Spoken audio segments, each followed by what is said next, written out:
रहा था तो I was very much amazed कि इन्होंने जो है वो बहुत जगहों पे सर्व किया है। इजाज अहमद साहब, इनकी एक बड़ी मायानाज जो किताब है, import export complete import export business manual, जिसकी पजीराई जो है वो न सिर्फ पाकिस्तान में हुई है बल्कि बैरून पाकिस्तान में भी हुई है। ये इसके ऑथर हैं। तकरीबन 25 साल से जायद का एक्सपीरियंस है इंपोर्ट एक्सपोर्ट डॉक्यूमेंटेशन और इन सारे मामलात में। ये इस टाइम अपनी एक वेंचर जो है वो रन कर रहे हैं जो Ijaz and sons import export के नाम से है, और इसका जो है वो पाकिस्तान और यूएसए में ऑफिसेज हैं। समेडा के रिकग्नाइज बिजनेस कंसल्टेंट हैं, और इनका एक और भी एक बड़ा डिस्टिंग्विश्ड जो कह लें कि एक एजाज है वो ये है कि ये वाइस चेयरमैन है एक्सपोर्ट ट्रेड कमेटी, जो कि FBCCI की कमेटी है, उसके ये वाइस चेयरमैन भी हैं। और भी बहुत जगहों पे इन्होंने सर्व किया है और बीइंग कंसल्टेंट भी काम कर रहे हैं और ट्रेनर हैं। तो आज मैं इनका शुक्रिया अदा करता हूं कि इन्होंने अपने कीमती वक्त में टाइम निकाला, और आज जो बिजनेस कम्युनिटी है, प्रोफेशनल्स जो अकाउंटेंट्स हैं, उनके साथ जो है वो इनकी एक इंटरेक्शन होगी। तो मैं बगैर उनके और पार्टिसिपेंट्स के दरमियान में मुखल नहीं होना चाहता ज्यादा। तो ओवर टू इजाज अहमद साहब। Bismillahirrahmanirrahim. The Honorable Abdul Salam Sahib, ladies and gentlemen, अस्सलाम वालेकुम। सबसे पहले तो मैं बड़ा मशकूर हूँ अब्दुल सलाम साहब का, मेरे बारे में जो उन्होंने भाई खूबसूरत अल्फाज बोले। Really obliged and honored sir. Quran पाक में पारा 27 सूरा अन-नजम 53 सूरा आयत नंबर 39 इरशाद बारी ताला है व अन लैसा लिल इंसाने इल्ला मा सआ, और ये कि इंसान के लिए वही कुछ है जिसके लिए उसने सही की कोशिश। छोटा लफ्ज़ है, सही की बिशाबत मैं देता हूँ जैसे हज़रत हाजरा रज़ी अल्लाह तआला अन्हु हज़रत इस्माइल अलैहिस्सलाम के लिए 2 बूंद पानी के लिए तरस रही थी और सफ़ा और मरवा के दरमियान जो सही कर रही थी। तो इसका मतलब कुरान पाक में अल्लाह पाक ने खुद ही फरमा दिया कि जैसे ही आपने सही की वैसे ही आपकी कामयाबी है। ये प्रेजेंटेशन की तरफ प्रोसीड करेंगे।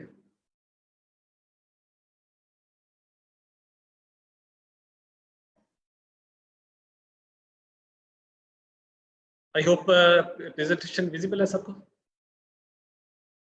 प्लीज कंफर्म कर दीजिएगा। नहीं सर, अभी स्लाइड शेयर नहीं हुई। आप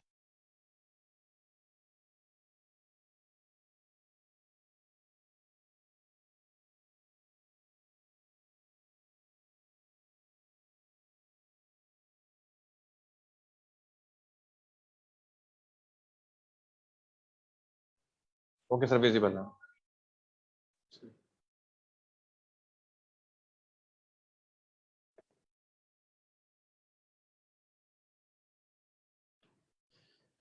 जी, मेरा इंट्रोडक्शन तो अब्दुल सलाम साहब ने बड़ा अच्छा दे दिया। ब्रीफली मैं बस दिखा देता हूँ। इंपोर्ट एक्सपोर्ट से रिलेटेड पाकिस्तान में कोई ऐसा प्रोमिनेंट इदारा नहीं है जहाँ पे इंपोर्ट एक्सपोर्ट से रिलेटेड ट्रेनिंग हो रही हो, और मैंने ऐसी ट्रेनिंग ना कराई है। चाहे कॉमर्स मिनिस्ट्री ऑफ पाकिस्तान है, मास्टर ट्रेनर हूँ commerce ministry of Pakistan, state bank का, निबाफ का और तमाम पाकिस्तान के इदारे का। ये जो बुक अब्दुल सलाम साहब ने जिक्र किया था, पाकिस्तान की सबसे पहली बुक है जो इंपोर्ट एक्सपोर्ट डॉक्यूमेंट्स और प्रोसीजर पर लिखी गई है, और इसकी अप्रिसिएशन गवर्नर स्टेट बैंक की तरफ से हुई और तमाम एसोसिएशन की तरफ से होगी। फेडरल कॉमर्स मिनिस्ट्री के लेटर बकायदा बुक में भी अल्हम्दुलिल्लाह लगे हुए हैं। ये गवर्नर स्टेट बैंक इसकी अप्रिसिएशन कर रहे हैं। अभी 5वां एडिशन जो है गवर्नर पंजाब ने उसकी रूनमाई की है। मीडिया पे अक्सर मैं हमारे मुआशियात के तौर पे भी आता हूँ, और ये पाकिस्तान में फर्स्ट टाइम हुआ है कि रेडियो पाकिस्तान से through out the world import export में 1 आवर का सेशन किया गया, जो भी एजाज़ मुझे हासिल है अल्हम्दुलिल्लाह।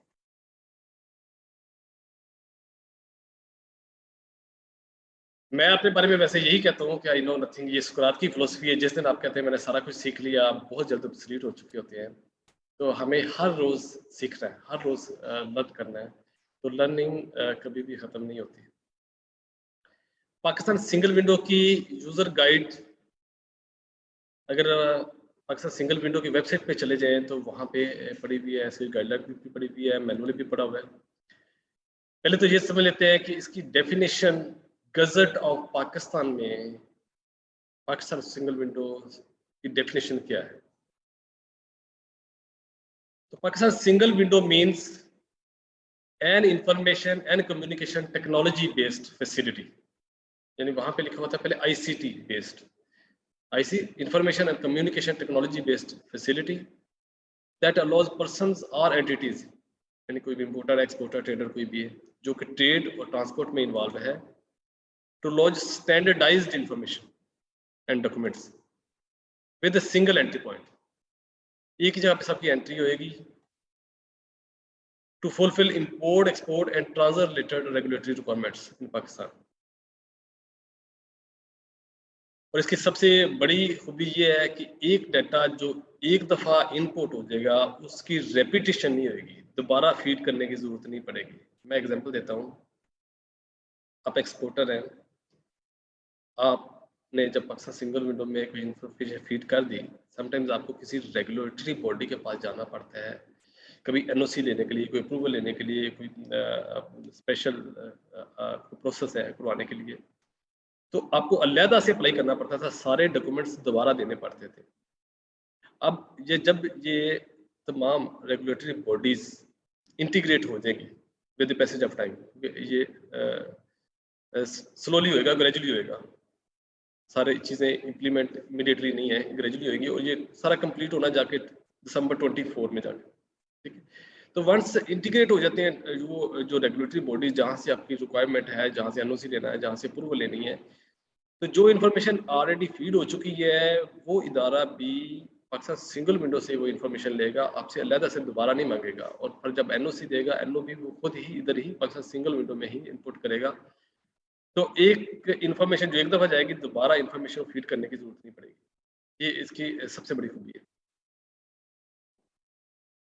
दुनिया में दो बड़े इदारे हैं जो ट्रेड से रिलेटेड है। जब गवर्नमेंट टू गवर्नमेंट के एग्रीमेंट्स की बात आती है तो वर्ल्ड ट्रेड ऑर्गेनाइजेशन है। जब रूल्स एंड रेगुलेशन की बात आती है, डॉक्यूमेंट्स एंड प्रोसीजर की, तो डॉक्यूमेंट्स एंड प्रोसीजर्स के जो रूल्स हैं, जो यूनिफॉर्म है, वो सारे आईसीसी ने, इंटरनेशनल चैम्बर ऑफ कॉमर्स, जिसके पेरिस फ्रांस में हेडक्वार्टर्स है, उनकी तरफ से हैं। जब गवर्नमेंट टू गवर्नमेंट एग्रीमेंट्स होते हैं तो सारे वर्ल्ड ट्रेड ऑर्गेनाइजेशन से, चूँकि हम पाकिस्तान भी वर्ल्ड ट्रेड ऑर्गेनाइजेशन का मेंबर है, तो उसकी बेस पे हमें क्या किया कि as a signatory to the world trade organisation trade facilitation agreement 2015, Pakistan has notified the establishment of national single window. अब वर्ल्ड ट्रेड ऑर्गेनाइजेशन ने जितने भी मेंबर कंट्री है सब से ये एग्रीमेंट किया कि आप नेशनल सिंगल विंडो लॉन्च करेंगे। अब पाकिस्तान भी नेशनल सिंगल विंडो लॉन्च कर रहा है, तो उसने चूँकि पाकिस्तान की है तो उसने नाम सब पाकिस्तान का नाम दे दिया। कुछ लोग कंफ्यूज होते हैं कि नेशनल सिंगल विंडो और पाकिस्तान सिंगल विंडो क्या चीज़ है, तो एक ही चीज़ का नेम है। As a category C commitment था with effect from February 22 Feb 2017। ये इलेक्ट्रॉनिक पोर्टल है ट्रेड के लिए, जो स्टैंडर्ड इन्फॉर्मेशन आ गया और सिंगल एंट्री पॉइंट पे इन्फॉर्मेशन आ गई, वही जो पहले बात हुई कि दोबारा रिपीट नहीं होगी इन्फॉर्मेशन। इसको इम्प्लीमेंट करने के लिए गवर्नमेंट ने Pakistan single window act launch किया, जिसमें कस्टम्स को लीड एजेंसी डिक्लेयर किया गया है और पाकिस्तान सिंगल जो PSW है, ये कंपनी एस्टेब्लिश की गई है, सिक्योरिटी एंड एक्सचेंज कमीशन के तहत रजिस्टर्ड हुई है, नॉन प्रॉफिट ऑर्गेनाइजेशन है।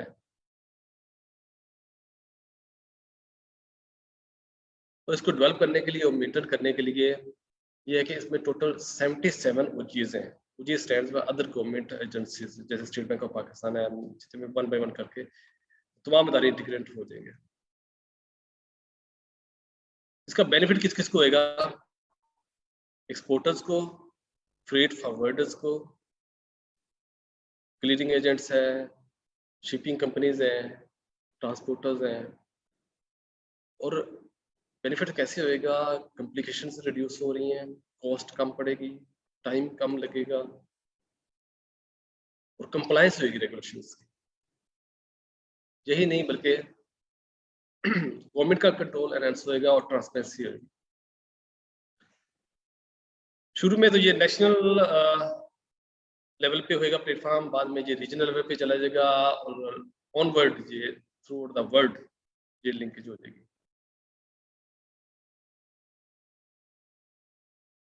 ये security and exchange commission of Pakistan के साथ जिसकी जो प्रिपरेशन हुई है गजट में जो 13 को आया।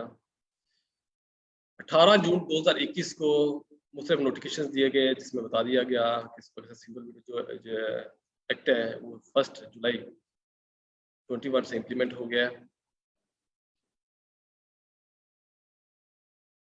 और लीड एजेंसी का बता दिया गया और वे फॉरवर्ड का आएगा सारा प्रोसेस बता दिया गया।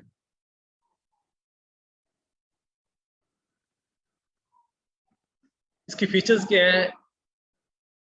49 ट्रेड रेगुलेटर्स हैं पूरे पाकिस्तान में। तो कॉस्ट टाइम कंट्रोल होएगा, रजिस्ट्रेशन प्रोसेस इजी है, पेपरलेस है। पेपरलेस से मैं बताता हूँ कि पहले हमें क्या करना पड़ता है जब भी अपने इंपोर्ट एक्सपोर्ट का बिजनेस शुरू करना है, तो अदर रजिस्ट्रेशंस के अलावा तमाम मैंडेटरी हैं, हमें वीबुक में रजिस्टर्ड होना पड़ता था और वीबुक में बेशुमार डॉक्यूमेंट थे, 22 डॉक्यूमेंट थे, फिर उसका बड़ा कम्प्रीहेंसिव प्रोसीजर था, फिर जाकर रजिस्ट्रेशन होती थी। तो यहाँ अभी मैं आपको रजिस्ट्रेशन वीडियो भी अभी शेयर कर लूँगा, कितना सिंपल है, विद इन फ्यू मिनट्स आप रजिस्टर्ड हो सकते हैं, जो पेपरलेस है ज़्यादा कॉन्ट्रैक्टलेस है कि विजिट भी नहीं करना पड़ता किसी ऑफिस, जस्ट आपने बायोमेट्रिकली जस्ट जाना है, बाकी आप अपने ऑफिस में बैठ के घर बैठ के रजिस्ट्रेशन करवा सकते हैं। अच्छा, इंपोर्टर और एक्सपोर्टर के लिए सबसे बड़ी इसमें जो गुड न्यूज़ है, इसमें फॉर्म ई और फॉर्म EIF जो खत्म हो रहे हैं। जब आप एक्सपोर्ट करते हैं तो फॉर्म ई के बगैर कस्टम क्लियरेंस नहीं हो सकती, फॉर्म आई इंपोर्ट में लाजमी है। तो पाकिस्तान सिंगल विंडो में फॉर्म ई और फॉर्म EIF इज नो मोर, ना ही आप इसको टाइप करेंगे, बैंक में पास जाता था, अप्रूवल लेते थे, वो प्रोसेस सारा खत्म हो गया। अब अगर ये फॉर्म ई और EIF खत्म हो गए हैं तो इसकी जगह पे क्या है, क्या ऑनवर्ड मैं आपको लाइव सारा दिखा देता हूँ कि इसकी जगह पे फाइनेंशियल इंस्ट्रूमेंट्स होंगे और वो किस तरह से ऑपरेट होंगे, वो सारा प्रोसीजर मैं आपको दिखा दूँगा। जॉइंट इंस्पेक्शन होएगी, ये नहीं एक इदारे ने अभी इंस्पेक्शन कर ली, NF वाले आ गए, कोई और इदारा आ गया, फिर कोई इदारा, तो एक ही दफ़ा इंस्पेक्शन होएगी, बार बार शिपमेंट आपकी इंस्पेक्टिंग नहीं होगी। पोर्ट कम्युनिटी सिस्टम है, सारा इंटीग्रेट होएगा। बहुत ही अच्छा, यकीन जाने ये बहुत ही अच्छा सिस्टम है। अभी मैं यही अगर मुझसे बात करूँ तो आज तक जितने भी सिस्टम्स आए हैं सबसे ज़्यादा कम्प्रीहेंसिव है, और अगर ये वंस सारा इम्प्लीमेंट हो जाता है, इंपोर्ट एक्सपोर्ट करना बहुत ही आसान हो जाएगा, क्योंकि इंपोर्ट एक्सपोर्ट करने के लिए दो मेन चीज़ें होती हैं, cost of doing business and ease of doing. और ये ईज ऑफ डूइंग बिजनेस के बारे में एक मेजर ब्रेक थ्रू गवर्नमेंट। ये 49 ट्रेड रेगुलेटर्स हैं जो अगर वेबसाइट पे गूगल पे जाइएगा, जस्ट टाइप कर दीजिएगा इसका, तो ये सारी डिटेल्स आपको गूगल से भी मिल सकती हैं। और ये सारी पाकिस्तान सिंगल विंडो की वेबसाइट पे चले हैं www.psw.gov.pk, तो ये वहाँ पे रेगुलेशन भी पड़ी हुई है और ये सारी डिटेल्स वहाँ पे हैं। तो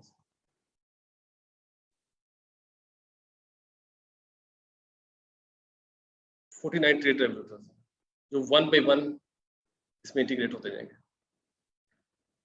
अब सब्सक्रिप्शन के लिए जो मैनुअल वहाँ पे अपलोड किया गया है, वहाँ पे उसकी डिटेल दे दी गई है कि सिंपल स्टेप्स हैं, लेकिन ये सिंपल स्टेप्स हैं, अगर आप इसको देखते हैं, देखने पे तो बड़ा इजी लगता है, जब इम्प्लीमेंट करते हैं तो वहाँ पे थोड़ी सी प्रॉब्लम आती है। इसलिए ये जो स्टेप्स हैं ये तो आप पाकिस्तान सिंगल विंडो की वेबसाइट पे जाएं, वहाँ पे ये पड़े हुए हैं, लेकिन मैं अभी इसकी वीडियो दिखा देता हूँ, आपको ये पता चल जाए प्रैक्टिकली आपने सब्सक्राइब करना कैसे, यूजर ID पासवर्ड कैसे देना है।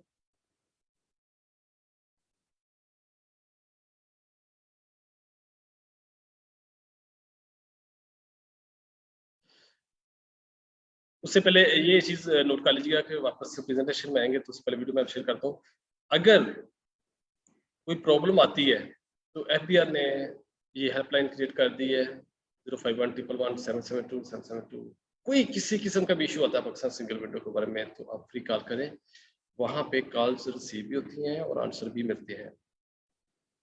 कुछ लोगों का ये था कि शायद कॉल अटेंड नहीं होती, और ये कॉल अटेंड होती है, और अगर कॉल अटेंड नहीं हो पा रही, बिजी जा रही है, तो फिर ये ईमेल एड्रेस दिया गया है, आप अपनी तमाम प्रॉब्लम्स इस ईमेल पे लिखें।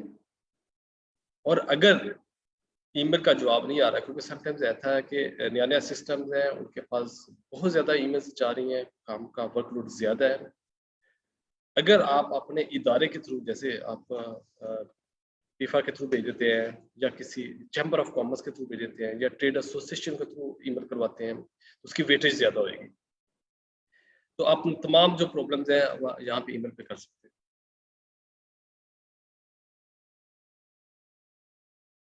जब रजिस्ट्रेशन का प्रोसेस हो रहा था तो पाकिस्तान में सबसे ज्यादा जो लोगों को प्रॉब्लम्स आई, जो सबसे ज्यादा लोगों ने मिस्टेक की, हालांकि ये प्रोसीजर मैनुअल में लिखा हुआ था कि जब आपने रजिस्ट्रेशन करनी है पाकिस्तान सिंगल विंडो में, तो आप national ID card number, mobile number और मोबाइल नंबर जिसका देंगे उसका ईमेल एड्रेस, ये वो होने चाहिए पर्टिकुलर्स जो एफबीआर के पास है। अब यहाँ पे सबसे ज्यादा मिस्टेक लोगों ने ये की कि जो कंपनीज के मोबाइल नंबर्स थे वो अक्सर कंपनी के नेम थे, किसी इंडिविजुअल के नेम नहीं थे, तो वो फिर रजिस्ट्रेशन नहीं हो पा रही थी। अगर आपने वेरीफाई करना है, एंडोर्स करना है कि आपकी जो सिम है आपके नाम पे ही है, तो सिंपल ये आपको प्रोसीजर है, आप 667 पे, मोबाइल से 667 पे MNP लिखें और SMS कर दें। आपको एट द सेम टाइम आपको रिप्लाई आ जाएगा और उसमें कंफर्म हो जाएगा ये सिम आपके नाम पे है या नहीं है। तो ये सिम वही यूज होएगी जिसका नेम FBR में दराज है। अगर वहां पे किसी और का नेम है तो IRS में जाके चेंज करवाओ। जब तक चेंज नहीं होएगा ये आपकी रजिस्ट्रेशन कंप्लीट नहीं हो सकती। वेब पेज दिया हुआ है, यानी ईज ऑफ डूइंग बिजनेस है, कॉस्ट ऑफ डूइंग सिर्फ 500 की आपकी कॉस्ट लग रही है और सब्सक्रिप्शन आपकी हो जाती है। अब मैं वीडियो की तरफ आना चाहूंगा।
सर कोई प्रॉब्लम आ रही है आपको शेयरिंग में?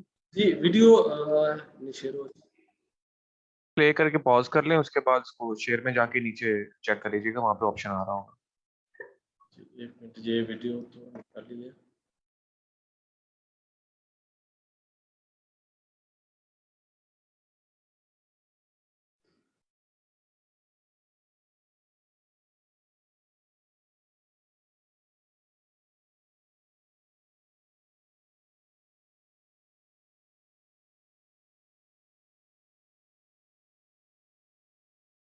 मैं आपको वीडियो शेयर करता हूँ, वीडियो इस पे शेयर कर दीजिएगा, वीडियो इस पे शेयर नहीं हो पा रही, मैं दूसरा शेयर कर देता हूँ।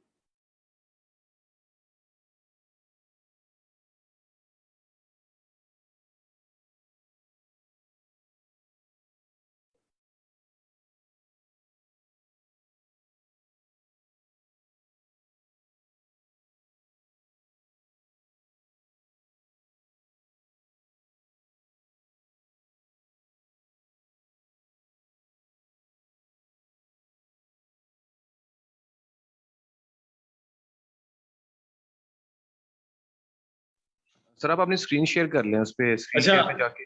मैंने अली भाई आपको मैंने दोनों वीडियोस जो मैंने शेयर करनी है मैंने आपको व्हाट्सएप कर दी है, आप इस पे शेयर कर दें प्लीज। ओके। ठीक है, इंटरनेट मीटर मैं लाइव का दिखा देता हूँ।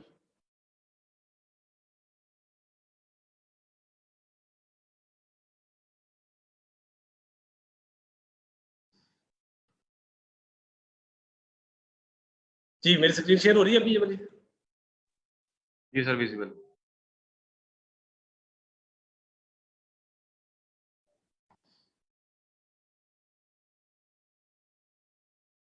जी अभी वीडियो जो रजिस्ट्रेशन प्रोसेस है वो अभी वीडियो ये अभी शेयर कर देते हैं, तो मैं आपको दिखा देता हूँ। हम आ जाते हैं पाकिस्तान सिंगल विंडो की स्क्रीन पे। जब आप पाकिस्तान सिंगल विंडो में सब्सक्राइब कर देंगे, यूजर आईडी पासवर्ड आपको मिल चुका होगा, तो यूजर आईडी पासवर्ड आपने एंटर किया, फिर आप लॉगिन हो जाएंगे। लॉगिन हो जाएंगे तो ये डैशबोर्ड आपके सामने आ जाएगा। अब यहाँ पे सबसे बड़ा क्वेश्चन ये था कि जब हम वी बुक में काम कर रहे थे, तो वी बुक चूँकि ख़त्म हो रहा है, लोगों ने कहा जी वी बुक तो ख़त्म हो जाएगा, लिमिटेड हो गया है, पाकिस्तान सिंगल में जो पुरानी चीज़ें वो किधर चली जाएंगी। तो ये क्लियर बात है कि वी बुक ख़त्म नहीं हो रहा, वी बुक को इंटीग्रेट कर दिया गया पाकिस्तान सिंगल विंडो के साथ, और जितनी भी इंफॉर्मेशन वहाँ पे थी जो वी बुक में थी, वो सारी इसका हिस्ट्री का पार्ट बन गई है। अब अगर गौर करें, वहाँ पे जो जितने भी हमारे फार्म EIF थे, वो यहाँ पे फॉरेन करेंसी के पोर्टल पे पड़े हुए हैं।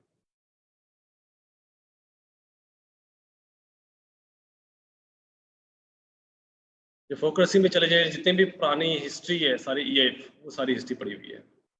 तो हिस्ट्री कहीं ना कहीं इंटीग्रेट हो गई है। इस तरह जो फार्म ई थे, जब हम एक्सपोर्ट कर रहे थे तो यूजर सपोर्ट सिस्टम था वीबुक में, तो यहाँ पे भी सेम यूजर सपोर्ट सिस्टम आ रहा है। यूजर सपोर्ट सिस्टम में आए, जहाँ पे पॉइंट 9 पे जाके फॉर्म ई थे, इलेक्ट्रॉनिक फॉर्म ई, तो ये वो भी सारी हिस्ट्री पड़ी हुई है।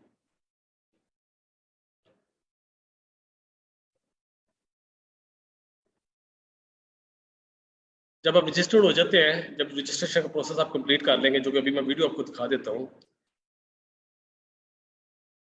तो इसके बाद यूजर आईडी पासवर्ड मिलने के बाद आपको फिर सेलेक्ट करना है कि आप एज ए ट्रेडर हैं या कस्टम क्लियरिंग एजेंट है।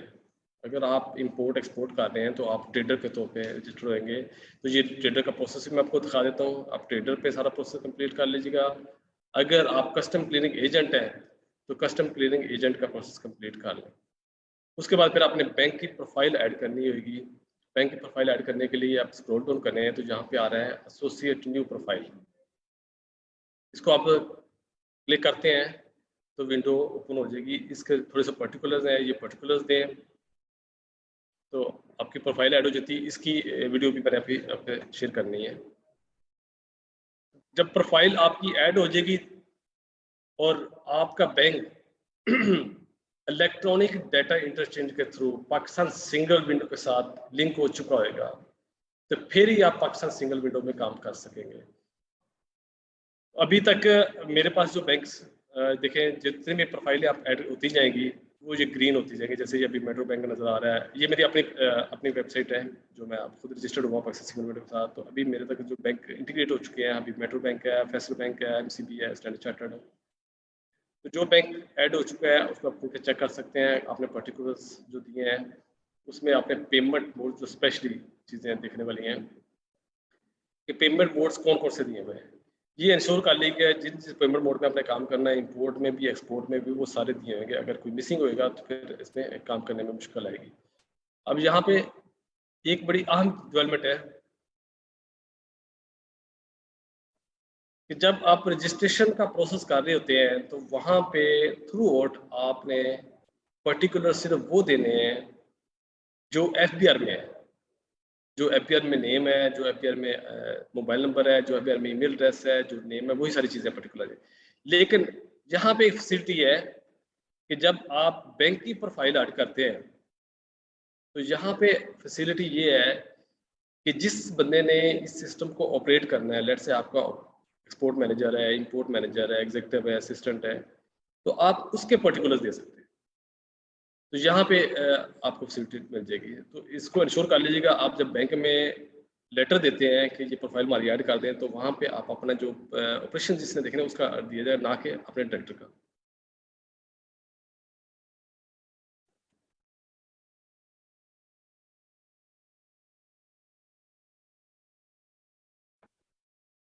अब मैं आपको दिखाना चाहूँगा, अली भाई होगी वीडियो शेयर हो सकती है? सर वो वीडियो शेयर नहीं है, मुझे अभी तक रिसीव नहीं हुई। आप जस्ट अली इस पे फिल्म टीवी के नेम से आपके पास शो हो रहा होगा शेयर स्क्रीन पे, अगर आप क्लिक करेंगे ना, पहले आप उसको किस नेम ओपन से? कर लें वीडियो को।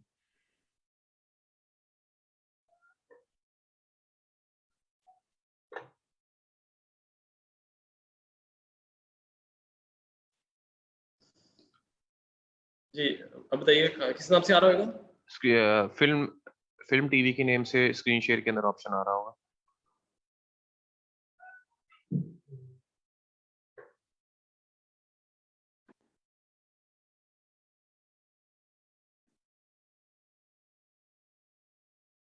देखिए स्क्रीन शेयर हुई है। वो सर स्क्रीन शेयर पे जब क्लिक करेंगे फिर वो शो करेगा उसको।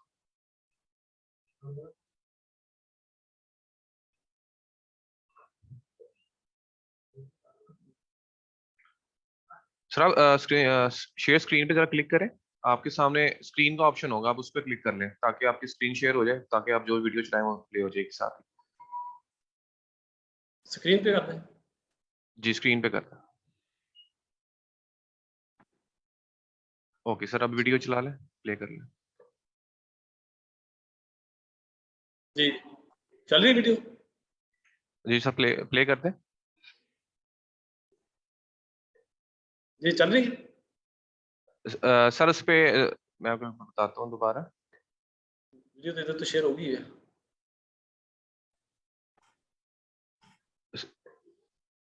Sir share sound and optimise for video clip, इस पे भी चेक करके फिर उसको स्क्रीन शेयर करते हैं ताकि आपका साउंड भी आ जाए और वीडियो भी शेयर हो जाए।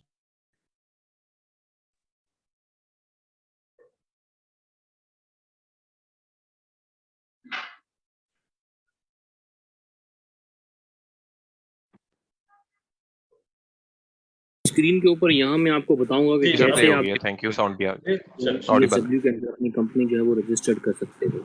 सबसे पहले आपको PSW की वेबसाइट खोलनी होगी। PSW की वेबसाइट जो है यहाँ पे मैंने खोल के रखी हुई है, वो है psw.gov.pk। जैसे ही इंटर करोगे तो ये वेबसाइट आपके सामने खुल जाएगी। यहाँ पे दो ऑप्शन आ रहे होंगे आपके सामने, एक लॉगिन का और दूसरा सब्सक्राइब का।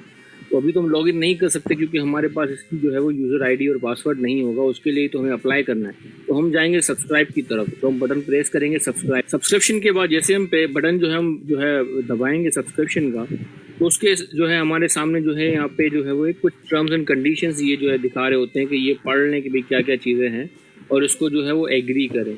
तो पढ़ लें, अगर आप पढ़ना चाह रहे हो तो सारी चीज़ें आप पढ़ लें। और नीचे जो है वो आई एग्री का बटन जैसे ही आप प्रेस करोगे तो ये प्रोसीड का बटन जो है वो इनेबल हो जाएगा। और ये अभी जो है डिसेबल है। अब जैसे ही इस पर चेक का निशान लगाओगे ये इनेबल हो जाएगा। तो आपने जो है प्रोसीड पे जैसे ही आप क्लिक करोगे, अब जैसे ही आपने वहाँ पे आगे नेक्स्ट जाओगे तो यहाँ पर इस तरह का जो है एक पेज आपके सामने खुल जाएगा। अब आपने करना क्या है कि जहाँ पे NTN का दिया हुआ है वहाँ पर आपने अपना NTN जो है वो नंबर लिखना है। और NTN नंबर लिखने के बाद जो है सिंपली जो है वैलिडेट का बटन आपने दबा देना है। NTN जो है वो आपने बगैर जो आखिरी में जो डैश चेक डिजिट होता है उसके बगैर लिखना है। वो NTN आपने यहाँ लिख के जैसे ही आप वैलिडेट का बटन दबाओगे ये तमाम जो इन्फॉर्मेशन यहाँ पे आ रही है ये ऑटोमेटिकली जो है वो FBR के डेटा से जो है तमाम चीज़ें आ जाएंगी। जो आपका सेल टैक्स है, कंपनी का नाम है, प्रिंसिपल एक्टिविटी क्या है, NIC number, business name, business address, email address, तमाम चीज़ें यहाँ पर आ जाएंगी। तो आपने जैसे इसको वेरीफाई कर देना है और आपने क्या करना है यहाँ पे अपना CNIC नंबर लिखना है और जो है यहाँ पर अपना मोबाइल नंबर लिखना है।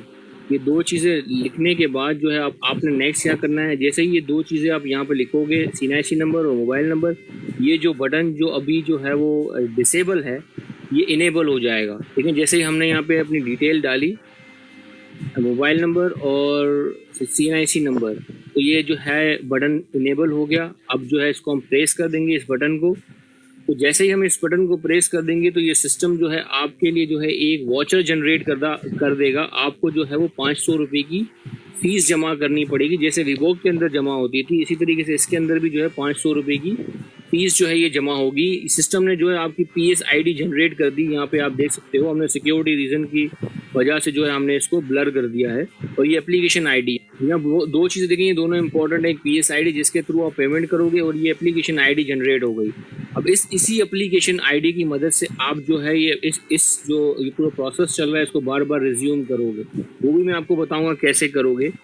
अभी तो आपको पेमेंट करना है, ये सिस्टम जो आपको कह रहा है कि भाई अभी जो इन्होंने स्टेटस जो पेमेंट का दिखा रहा है वो अनपेड है, आपको पेमेंट करना है।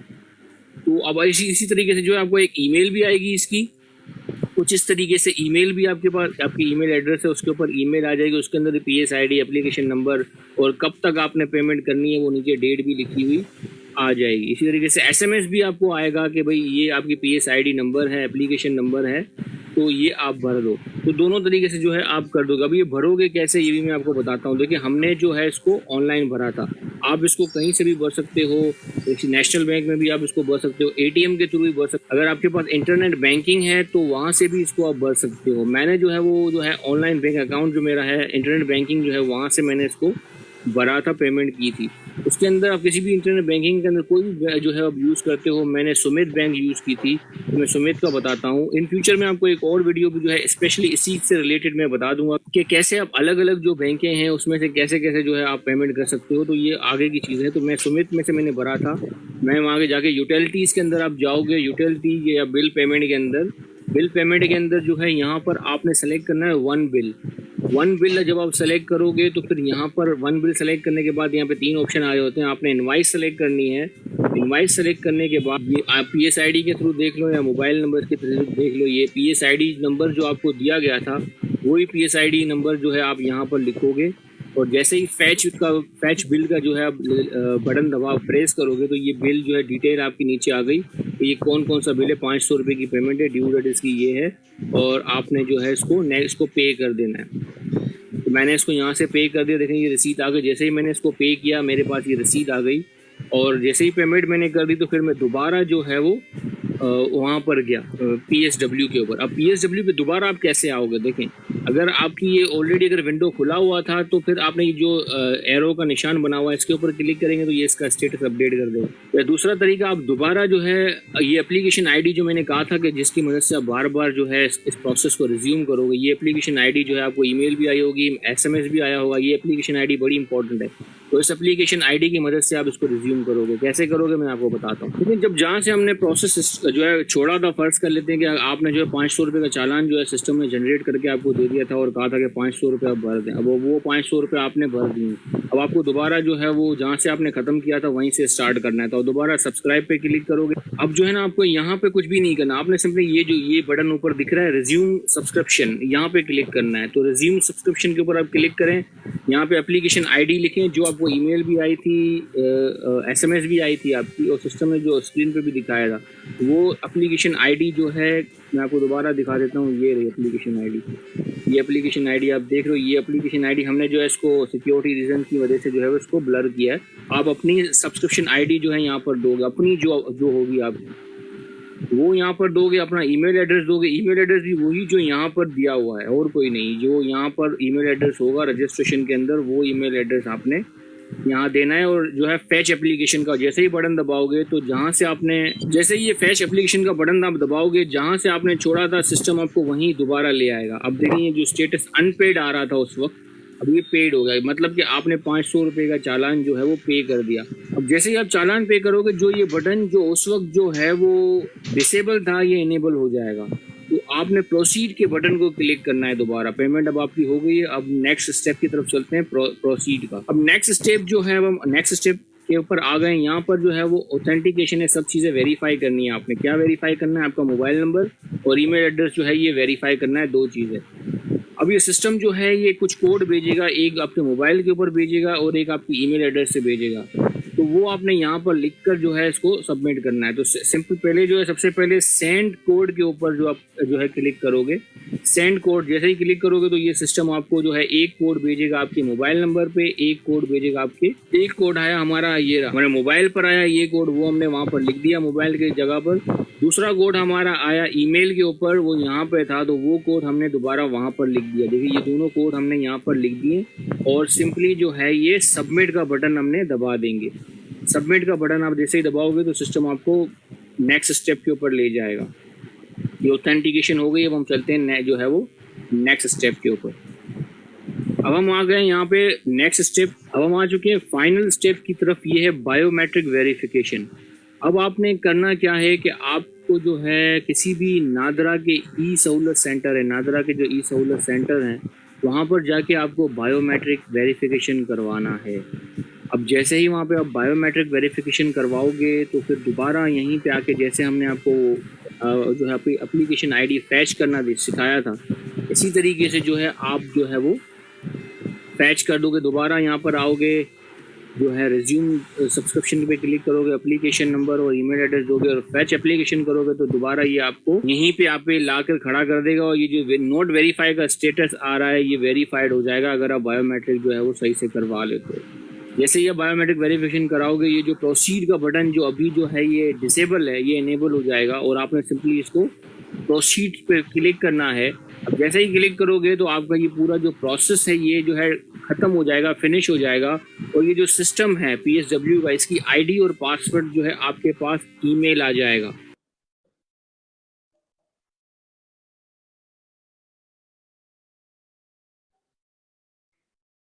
ये रजिस्ट्रेशन का प्रोसेस है। देखा जाए तो इसकी वीडियोस टोटल 5 वीडियोस में सारा कवर होता है। चूँकि हमारे पास टाइम चार्ट है इसलिए बाकी वीडियोस तो अभी मैं शेयर नहीं कर सकूँगा। अभी मैं लाइव आपको दिखा देता हूँ कि फाइनेंशियल इंस्ट्रूमेंट कहाँ पे पड़े हुए हैं, ताकि जब आप रजिस्टर हो जाए तो उसके बाद आपने जब काम करना है तो किस तरह से करेंगे।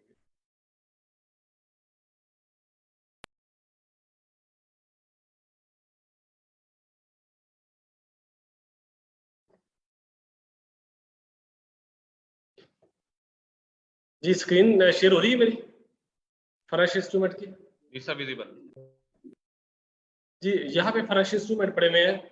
अब जो भी फाइनेंशियल इंस्ट्रूमेंट इशू होएगा, फाइनेंशियल इंस्ट्रूमेंट से क्या मुराद है कि जैसे पहले अगर हमने एक्सपोर्ट करनी थी तो फॉर्म ई इशू कराना होता था। पहले हम अपने सिस्टम में जाते थे, फीड करते थे, जब सबमिट करते थे तो फिर बैंक से कोऑर्डिनेट करते, बैंक अपने पास उसको चेक करता था, उसके बाद अप्रूव करता था। अप्रूव होता था फिर वही फॉर्म जीडी के साथ अटैच होता था, फिर आप एक्सपोर्ट कर पाते थे। इसी तरह जब हमने इंपोर्ट करना होता था तो फॉर्म EIF हम करवाते थे। अब वो दोनों ही फॉर्म खत्म होके दोनों का एक ही नाम रख दिया गया, फाइनेंशियल इंस्ट्रूमेंट। अच्छा, यहाँ पे हमारे लिए खुशहाल बात ये है कि ये जो फाइनेंशियल इंस्ट्रूमेंट है ये बैंक इशू करेगा। यहाँ पे इंपोर्टर या एक्सपोर्टर को सिस्टम में जाके फीड करने की जरूरत बिल्कुल भी नहीं। बैंक आपसे कुछ इन्फॉर्मेशन जरूर लेगा, जो पर्टिकुलर फीड होने हैं वो इन्फॉर्मेशन आपसे लेगा और बैंक फाइनेंशियल इंस्ट्रूमेंट खुद जनरेट करेगा। जब जनरेट करेगा तो फिर यहाँ पे आपके सिस्टम में शो हो जाएगा फाइनेंशियल इंस्ट्रूमेंट। अब ये शो हो रहेगा कौन से बैंक नेट से कभी मेट्रो ने इशू किया है, तो इसको आप क्लिक करें, ये डिटेल आ रही होगी कि कैंटीन था। जैसे मैं मैप्लिक सीमेंट का है तो मैप्लिक सीमेंट का ये है, IBN हमारा ये है, ये एडवांस पेमेंट में इशू हो गया है और इसका फाइनेंशियल इंस्ट्रूमेंट नंबर ये है। अच्छा, यहाँ पे एक चीज नोट करते जाइएगा कि जितनी भी regulation state bank of Pakistan की है वो स्टेट बैंक ऑफ पाकिस्तान की वेबसाइट पे चले जाएं, जहाँ पे लॉज एंड रेगुलेशन पड़े हुए हैं, स्क्रॉल डाउन कर नीचे आए तो वहाँ पे FE मैनुअल पड़ा हुआ है, फॉरेन एक्सचेंज मैनुअल। तो FE मैनुअल में चैप्टर 12 जो है वो एक्सपोर्ट से रिलेटेड सारी रेगुलेशन है स्टेट बैंक ऑफ पाकिस्तान की, और चैप्टर 13 जो है इंपोर्ट से रिलेटेड। अब उन दोनों चैप्टर्स को अमेंड कर दिया गया है। जो एक्सपोर्ट है चैप्टर 12 वहाँ पे 15B क्लास इनपुट कर दी गई है, जो कि पाकिस्तान सिंगल विंडो की तमाम प्रोसीजर स्टेट बैंक ने जो बैंक्स को इंस्ट्रक्शन दी वो A to Z सारी वहाँ पे लिखी हुई है।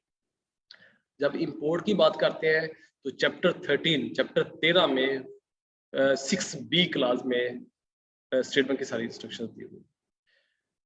तो उनके मुताबिक जब ये इशू हो जाएगा तो इस तरह से नंबर लगाया जो सिस्टम खुद जनरेट करेगा फाइनेंशियल इंस्ट्रूमेंट का नंबर। पहले बैंक के 3 अल्फाबेट्स आ जाएंगे, फिर EXP, अगर एक्सपोर्ट का है तो EXP आ जाएगा, अगर इंपोर्ट का तो IMP आ जाएगा। यहीं से आइडेंटिफिकेशन होगी एक्सपोर्ट का या इंपोर्ट का। यानी 6 डिजिट सिस्टम खुद जनरेट करेगा और जिस डेट को है वो डेट डाल जाएगी। अब वही रूटीन में जो फॉर्म ई या फॉर्म E में पर्टिकुलर्स होते हैं वही पर्टिकुलर्स हैं, और ये आपका फाइनेंशियल इंस्ट्रूमेंट रेडी है, एक्टिव पड़ा हुआ है। एक्टिव मतलब है आप GD के साथ अटैच कर सकते हैं। अब GD में लेट्स से कि अगर हमने इंपोर्ट की GD क्रिएट करनी है तो कमर्शियल अपने नॉर्मली कमर्शियल में हम कर रहे हैं होम कंजप्शन के साथ।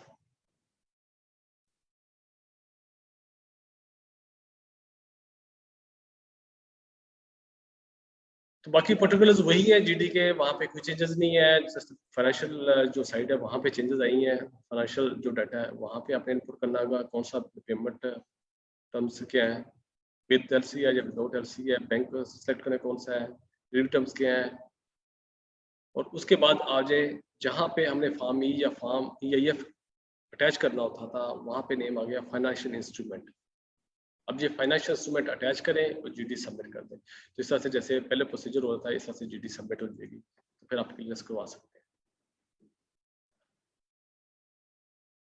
अब 10 साल साहब मेरा ख्याल है जो आपने टाइम दिया था कि 4:45 पे हमने वाइंड अप करना है, ये टॉपिक ऐसा तो नहीं है कि 45 मिनट में हो सके, लेकिन ब्रीफली ये है। अब क्वेश्चन आंसर में करें तो वो मजीद क्लैरिटी पर ले जाएंगे। जब आप एक कंप्रिहेंसिव सेशन रखेंगे, कम से कम 2 से 3 घंटे का हुए, तो फिर सारी वीडियोस भी शेयर हुए, डिटेल में डिस्कशन भी हुए, और रेगुलेशन भी सारी मैं स्टेट में शेयर करूंगा।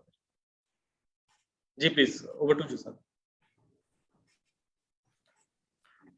बहुत शुक्रिया एजाज साहब, आपने जिस तरीके से इसको यानी बताया है हमारे पार्टिसिपेंट्स को। Definitely it will be a great thing to disperse knowledge.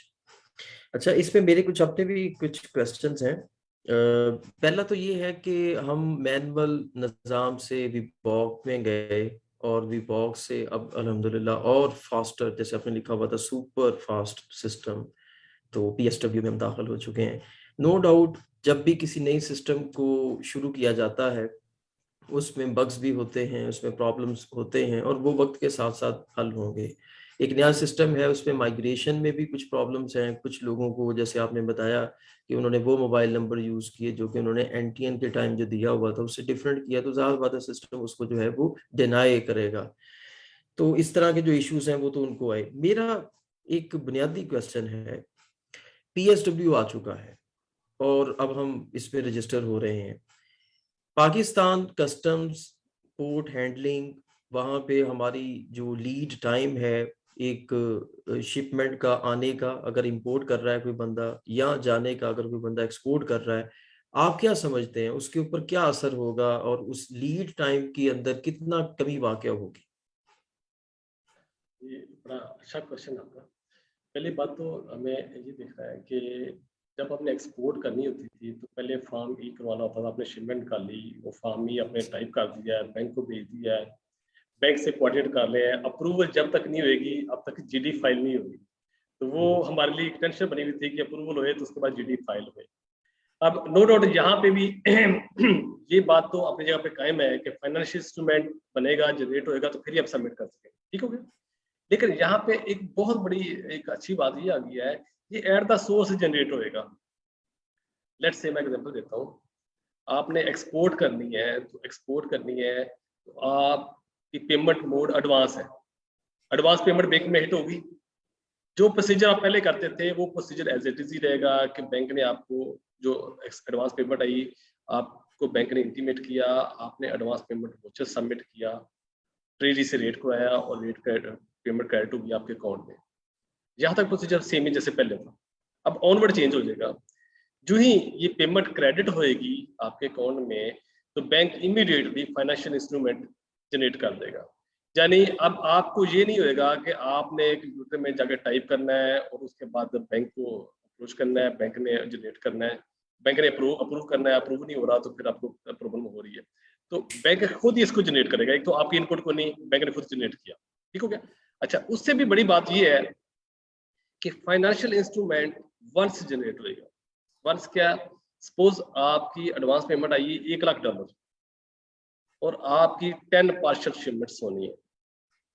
पहले क्या प्रोसीजर था कि हर शिपमेंट के लिए आपको फार्म ई करवाना पड़ता था, राइट। अब क्या होएगा कि एक दफा एडवांस पेमेंट आ गई, उसी वक्त बैंक ने फाइनेंशियल इंस्ट्रूमेंट उसका पूरी $1 लाख का जनरेट कर दिया। आप उसी फाइनेंशियल इंस्ट्रूमेंट को जीडी के साथ अटैच करेंगे, पहली पार्शियल शिपमेंट के साथ, दूसरी के साथ भी वही, तीसरी के साथ भी वही, हर दफा वही फाइनेंशियल इंस्ट्रूमेंट अटैच होता जाएगा, वो ऑटो उसमें से बैलेंस माइनस होता जाएगा, जो बैलेंस है वो आता जाएगा कि माइनस होकर नेट जीरो जब तक नहीं आता वो यूटिलाइज होता रहेगा। तो अब आपको बार बार बैंक के पास जाने की जरूरत नहीं, यानी पार्शियल शिपमेंट में तो आप ये समझें आप इंतहाई सुकून में आ गए हैं कि एक दफा जनरेट हो गया है, अब उसके बाद आप यूटिलाइज करते जा। तो ये आपके लिए बहुत बड़ी एक फैसिलिटी होगी। अच्छा, बहुत शुक्रिया जी। अच्छा, एक क्वेश्चन हमारे पार्टिसिपेंट ने हमें किया है कि उनके जो डायरेक्टर्स हैं वो यूएई में हैं और यानी पाकिस्तान में नहीं है, तो बायोमेट्रिक जो वेरिफिकेशन है वो कैसे पॉसिबल होगी? देखिए, इसमें किसी एक मेंबर का है, अगर कोई एक मेंबर डायरेक्टर आपने एफपीआर में दिया हुआ है तो उसके पर्टिकुलर ले सकते हैं, उसके आपको करवा दें जो पाकिस्तान में बेस्ड है। और अगर पाकिस्तान में बेस्ड नहीं है तो अभी तक ये इनकी कंडीशन ये है कि अगर एम्बेसी में नादरा की वेरिफिकेशन फैसिलिटी है तो फिर वो कर सकेंगे, अगर फैसिलिटी नहीं है तो फिर अभी उसके मॉड्यूल में गुंजाइश नहीं है। ग्रेजुअली उसमें भी शायद बाद में चेंजेस आ जाए। एट द मोमेंट जो है वो एक बंदे का, एक आदमी का होना जरूरी है जो नादरा से वेरिफिकेशन करवा सके। अच्छा, अब्दुल हमारे साहब, मेरा भी एक सवाल था। आप जी आप अपना नाम बता दें, क्या नाम है जी आपका? उमर सईद जी। जी जी सर, आपका तो अभी हम लेते हैं, आप जरा वेट करें पहले, बेहतर होगा। हमारा सवाल भी तो ले लेना जी, हमारा सवाल भी ले लें, अपना एजाज साहब से गुजारिश है। जी जी जी जी उमर सर। साहब। जी जी सर, बीइंग जो सरकारी इदारों के तौर पे हमारे पास ना एफटीएन है और वीबॉक में भी नंबर है, तो वहाँ पे ट्रेडर जो है या डायरेक्टर फाइनेंस है वो तो चेंज होते रहते हैं। तो आप जो आप कह रहे थे कि उनका सीएनआईसी और जो एफटीएन होगा वही ऐड करेंगे, तो उसमें कोई प्रॉब्लम तो नहीं आएगी यूनिवर्सिटी का? तो देखें, सिंगल अगर कोई चीज ये एक दायरे में चेंजेस तो आती रहती हैं, ये लाजमी नहीं है कि एक नाम लिख दिया गया है पीआर में तो कभी चेंज नहीं हो सकता। आप आईरिस में जाकर उसको चेंज कर रहे हो, वो चेंज प्रोसीजर भी बड़ा शॉर्ट है, आप तो ऑनलाइन हो जाता है, लेकिन ठीक आईरिस है, में जाकर चेंज करवाना पड़ेगा जब ठीक चेंज है, आएगा। ठीक वो बड़ा सिंपल बहुत शुक्रिया। प्रोसीजर है। ठीक है, ठीक, थैंक यू। अच्छा, एक क्वेश्चन हमें किया है पार्टिसिपेंट ने कि क्या हमें जैसे चैम्बर्स में रजिस्ट्रेशन की जरूरत होती थी विबॉक में, तो इसमें भी हमें पहले चैम्बर में जाके रजिस्टर होके फिर ही पीएसडब्ल्यू में आना है या उसके रिक्वायरमेंट खत्म है? देखें, अगर तो आपने वीडियो देखी है सारी, अब देखें हमारे पास तो टाइम पहले शॉर्ट था, मैं सारी वीडियोस नहीं भी इधर शेयर कर सका, टाइम नहीं है इतना। जब आप कंप्रीहेंसिव रहेंगे मैं सारी वीडियोस शेयर करूंगा। अपेरेंटली कहीं पे भी जरूरत नहीं है चैम्बर के मेंबरशिप की, अपेरेंटली जरूरत नहीं है, लेकिन आपको मेंबरशिप फिर भी करनी। मैं आपको बताऊं, पाकिस्तान में इंपोर्ट एक्सपोर्ट का बिजनेस करना है तो 6 स्टेप्स हैं, आपने नोट कर लीजिएगा।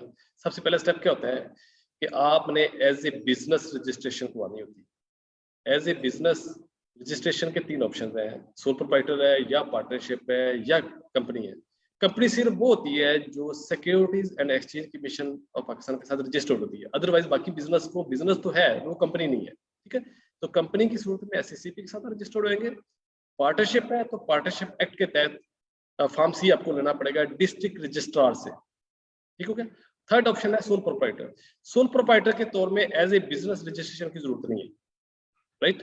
और अगर आप सिंगल मेंबर को रजिस्टर करवाना चाह रहे हैं तो एससीसीपी में सिंगल मेंबर की कंपनी भी है, आप सिंगल मेंबर कंपनी उधर ले सकते हैं। तो ये 3 ऑप्शन है, तीनों में से एक ऑप्शन आपने सेलेक्ट करना होता है एज ए बिजनेस रजिस्ट्रेशन, जो कि पहला स्टेप है to start import export business in Pakistan. Second step होता है कि जो भी बिजनेस आपने रखा है उसी बिजनेस नेम से आपको एनटीएन लेना है एपीआर से। थर्ड, उसी नेम से आप बैंक में अकाउंट ओपन कराएं।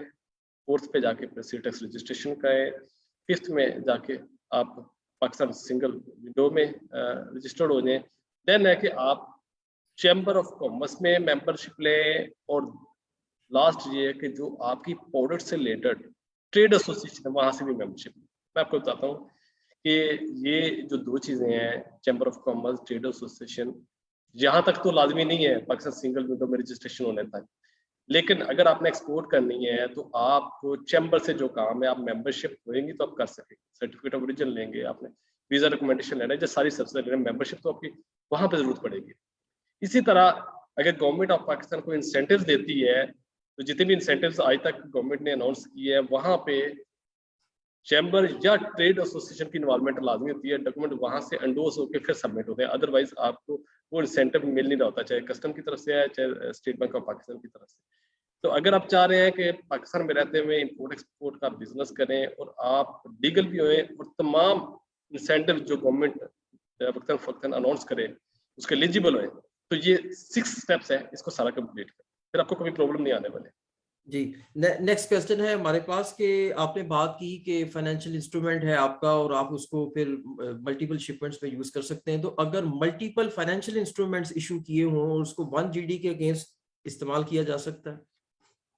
देखिए ये जो पहली बात तो ये कि अगर फाइनेंशियल इंस्ट्रूमेंट मल्टीपल करने की आपको जरूरत इसलिए नहीं पड़नी चाहिए कि आप इसमें देखें तो फाइनेंशियल इंस्ट्रूमेंट में रेशियो है, ठीक है। अगर एक्सपोर्ट है तो एक्सपोर्ट में मल्टीपल फाइनेंशियल इंस्ट्रूमेंट यूज हो सकते हैं, ये पहले मैं ऑप्शन आपको दे दूं, ठीक है। जैसे एक्सपोर्ट में फार्म ही एक से ज्यादा यूज होते थे, इसमें भी एक से ज्यादा फाइनेंशियल इंस्ट्रूमेंट यूज हो सकते हैं। लेकिन अगर आपने ब्लेंड लेना है कोई पेमेंट का, जैसे एडवांस पेमेंट कितनी है, साथ डीपी की ले ली है, EFC की ले ली है, तो फाइनेंशियल इंस्ट्रूमेंट में ही ब्रेकअप है। आप बैंक को जब देंगे तो बैंक को आप ब्रेकअप देंगे कि इस तरह से मैंने ये पेमेंट करनी है, तो आपको फाइनेंशियल इंस्ट्रूमेंट में ही ब्रेकअप शो हो जाएगा। अगर आप खोल के देखें फाइनेंशियल इंस्ट्रूमेंट तो उसमें आ रहेगा कि आपकी 100% जो एडवांस पेमेंट है वो कितने परसेंट है, डीपी कितने है, डीबी कितने परसेंट है, और टोटल 100 मिला के कैसे बना है, तो उस वहां पे भी आप ब्लेंड ले सकते हैं। तो दोनों ऑप्शन आपके पास है। अच्छा, यहाँ पे मैं ये जिक्र करना मुनासिब समझूंगा, जैसे अब्दुल सलाम साहब ने जिक्र कर दिया कि इंपोर्ट या एक्सपोर्ट से रिलेटेड पाकिस्तान में रहते हुए किसी किस्म का कोई सर्विस आपको चाहिए, जैसे कस्टम क्लियरेंस सिर्फ एक सर्विस है, फ्रेट फॉरवर्डिंग है, लॉजिस्टिक है, FBR का नोटिस है, रिटर्न है, तो 116 लोगों की टीम के साथ मैं अल्हम्दुलिल्लाह पाकिस्तान का सबसे बड़ा सर्विस प्रोवाइडर हूँ। पाकिस्तान में रहते हुए इंपोर्ट एक्सपोर्ट किसी किस्म की प्रॉब्लम है तो सबसे ज्यादा अवेलेबल है पाकिस्तान और USA में मेरा ऑफिस है। जी श्योर, वो आपका जो नंबर है वो भी हम दे देते हैं इनको। अच्छा, इसमें नेक्स्ट क्वेश्चन की तरफ आता हूँ कि if a person register as commercial now he wants to change as non commercial, how? यानी पहले कमर्शियल के तौर पे रजिस्टर्ड थे, अब वो नॉन कमर्शियल में जाना चाहते हैं, तो ये कैसे मुमकिन होगा? नहीं तो रजिस्ट्रेशन इसके नए सिरे से सारी होगी, उसी में स्विच करना पड़ेगा, ठीक हो, वो प्रोसेस कंप्लीट करना पड़ेगा। ये फिर हमें एक क्वेश्चन आया है, ये पहले भी था कि एक फॉरेन कंपनी है, उसके सारे डायरेक्टर्स जो हैं वो चाइनीज हैं और वो पाकिस्तान से बाहर बैठे हैं, उन्होंने प्रोसीड कर लिया प्रोसेस पाकिस्तान सिंगल विंडो का, लेकिन अब वो बायोमेट्रिक वाली पोजीशन पे आके वहां पे फिर अब ये, तो उसमें किसी कंपनी के मैनेजर को, अकाउंटेंट को या कोई और बंदे को भी भेजा जा सकता है या उनको खुद ही फिर करवाना पड़ेगा? तो देखिए ये प्रॉब्लम्स काफी लोगों के साथ आई हैं, अभी इसके बारे में मॉड्यूल में शायद चेंजेस भी मजीद आ जाएं। फिलहाल तो ये था कि अगर कोई डायरेक्टर है जो FPR में जिसका नेम है और वो उसी में से कोई एक होना चाहिए, ठीक है। और अगर एम्बेसी में फैसिलिटी है तो उसके साथ वो वहाँ पे रह के भी कर सकता है। अगर चाइना में एम्बेसी में, पाकिस्तानी एम्बेसी में ये फैसिलिटी है बायोमेट्रिक की, तो उसमें क्लियर हो सकता है। लेकिन इस बारे में मजीद चेंजेस भी कुछ मॉड्यूल में आ रही है ताकि मजीद फैसिलिटेट भी किया जा सके, इसलिए मैंने हेल्पलाइन का नंबर दे दिया है। अगर मजीद कोई अपडेट लेना है तो उसको ईमेल पे भी कर देंगे, तो अपडेटेड आपको मिल जाएगी कि ये फैसिलिटी कब से इम्प्लीमेंट हो सकती है या करंट क्या स्टेटस है। जी ठीक है। अच्छा, नेक्स्ट क्वेश्चन है कि ओपन डॉक्यूमेंट या ओपन क्रेडिट के लिए अगर एक्सपोर्ट कर रहे हैं तो क्या उसके लिए भी फाइनेंशियल इंस्ट्रूमेंट की जरूरत होगी? आप ओपन अकाउंट की शायद बात कर रहे हैं, ठीक है। अच्छा, फाइनेंशियल इंस्ट्रूमेंट जो इशू हो रहे हैं वो अदर देन ओपन अकाउंट होंगे। ओपन अकाउंट में फाइनेंशियल इंस्ट्रूमेंट की जरूरत नहीं है। अगर आप स्टेट बैंक ऑफ पाकिस्तान के चैप्टर 12 को पढ़ें, जहाँ पे 15B सारी regulation state bank of Pakistan ने क्लियरली लिख दिया है कि जब आप एक्सपोर्ट करेंगे तो ओपन अकाउंट के सूट में फाइनेंशियल इंस्ट्रूमेंट इशू नहीं होएगा, ठीक है। तो जब फाइनेंशियल इंस्ट्रूमेंट इशू नहीं होएगा उसके बगैर GD फाइल होएगी। उसका प्रोसीजर भी एक सेपरेट प्रोसीजर है, वो अगर सेशन हुए तो मैं सर दिखा भी दूंगा कि कैसे वो फाइल होगी। तो ओपन अकाउंट में फाइनेंशियल इंस्ट्रूमेंट इशू नहीं होएगा, वो उसके बगैर GD फाइल होगी और उसके बाद प्रोसेस होएगी सारी।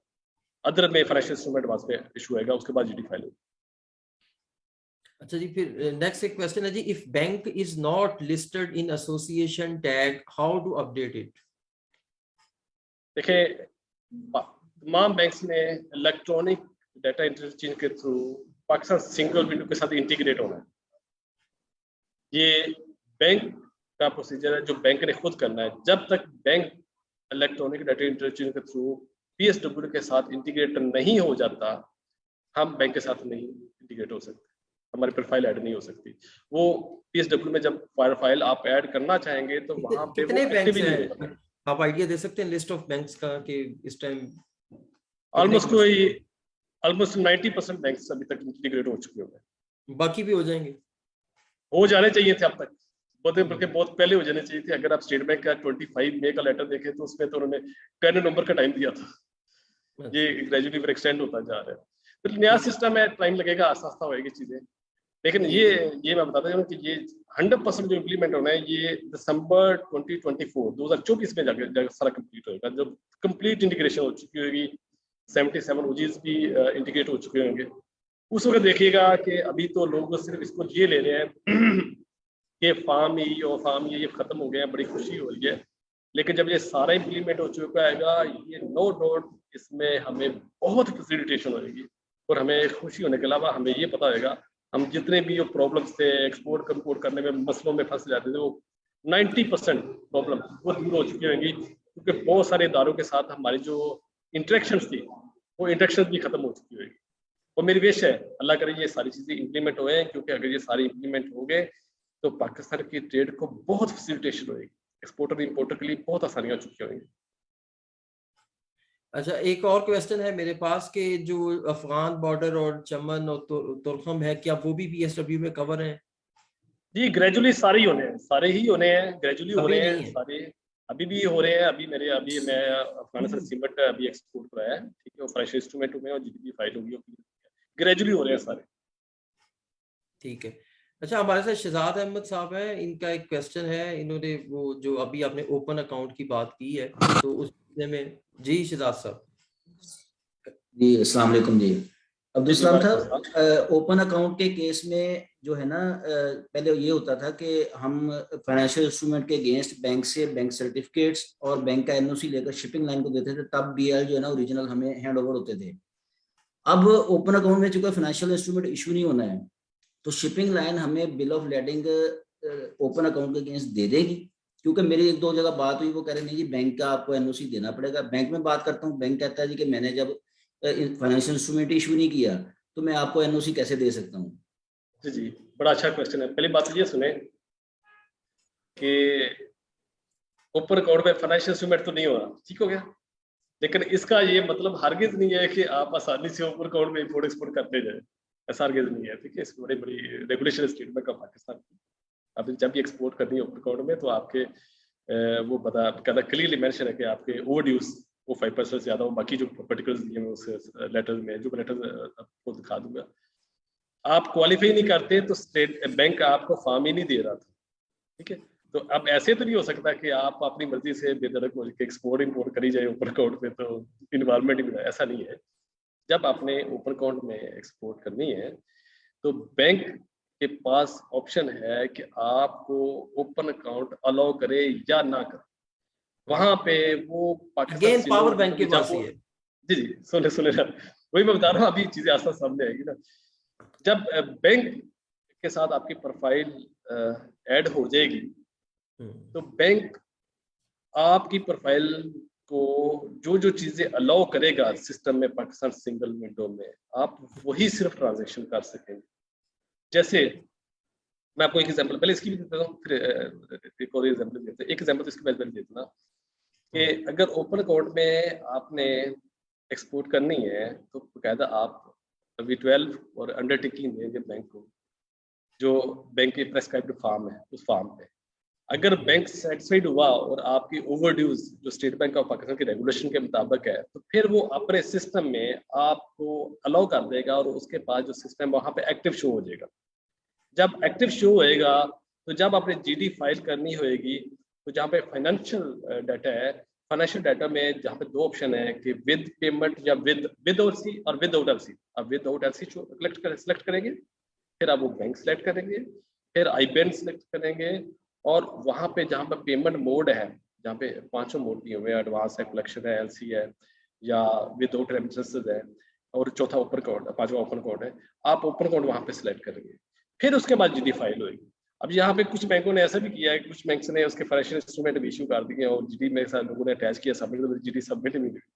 फिर मेरे से पूछ के मैंने कहा जी आप इसमें GD के साथ जो आपने फाइनेंशियल इंस्ट्रूमेंट अटैच किया इसको डिलीट कर दें, क्योंकि बैंक से गलती से इशू है, इसको इशू होना नहीं चाहिए। फिर उन्होंने डिलीट किया, फिर वो सबमिट हुआ। तो एज कि बैंक अलाउ करेगा तो फिर ही ओपन अकाउंट में आपकी जीडी फाइल होगी, अदरवाइज उस सिस्टम में पीएसडब्ल्यू में अगर एक्टिव नहीं किया तो आप कर नहीं सकते। ठीक हो गया। अच्छा, दूसरी एग्जांपल मैं ये दूंगा कि बैंक अपनी प्रोफाइल के बारे में मार्किंग दे रहा होगा कि आप जो चीज एक्सपोर्ट कर रहे हैं क्या वो एलिजिबल भी है एक्सपोर्ट पॉलिसी ऑर्डर के मुताबिक, वो कंट्री या वो प्रोडक्ट या वो ट्रांजैक्शन अलाउ भी है कि नहीं। अगर उसने अलाउ ना किया तो फिर भी आप ट्रांजैक्शन नहीं कर पाएंगे। जी, बहुत शुक्रिया, बड़ा तफसीली आपने इसका जवाब दिया। अच्छा, मुझे ये भी बता दें, एक क्वेश्चन है मेरे पास कि पीएसडब्ल्यू और वीबॉक कितनी देर तक ये पैरेलल चलेंगे सिस्टम? देखिए, अभी वीबॉक तो टोटली बंद हो जाना चाहिए था, ठीक है, और जो बंद का लफ्ज है वो गलत लफ्ज है। वीबॉक इंटीग्रेट हो गया है पीएसडब्ल्यू के साथ। अब इन्होंने ये कहा था कि कोई एंटिटी जो है वो वीबॉक में यूजर आईडी पासवर्ड एंट्री नहीं हो सकेगा, यूजर आईडी पासवर्ड एक्टिव नहीं होएगा। वो अगर फौरी कर देते तो फिर बड़े प्रॉब्लम्स आ जाते थे। ठीक है, तो अभी असूली तौर पे तो सभी को पाकिस्तान सिंगल विंडो में अब तक आ चुके होना चाहिए था, अभी आ नहीं सके, तो इसलिए वो ग्रेजुअली कर दे। तो ये वीबॉक पैरेलल नहीं चलेगा, ये इंटीग्रेट हो जाएगा, इंटीग्रेट हो जाएगा। फिर फ्यूचर वीबॉक पे आपको काम भी नहीं करेगा, वीबॉक में यूजर आईडी पासवर्ड भी फ्यूचर में नहीं लगेगा, आप एंटर भी नहीं हो सकेंगे।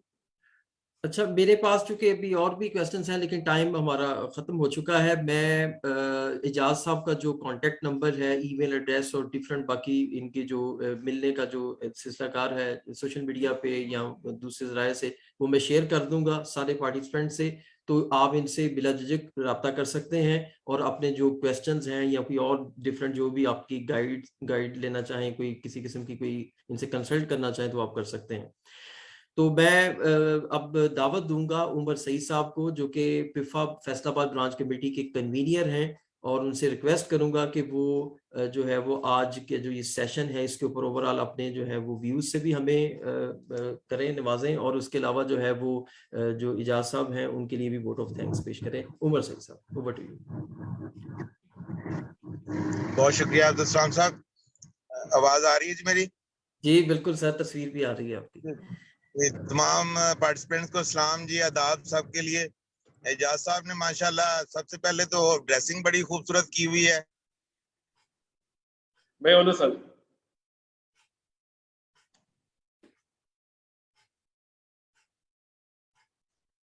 मेरे ख्याल में इस पे ट्रैवल होता है कर रहे हैं। बहुत ही स्मूथ, जैसे बहुत ही इजी था माशाल्लाह। बहुत शुक्रिया सर, आपने बहुत अच्छी तरह किया। और मैं दावत दूंगा, इंशाल्लाह हम अपनी यूनिवर्सिटी में कैपेसिटी बिल्डिंग का प्रोग्राम कराएंगे, आपको दावत देंगे, टाइम निकालिएगा।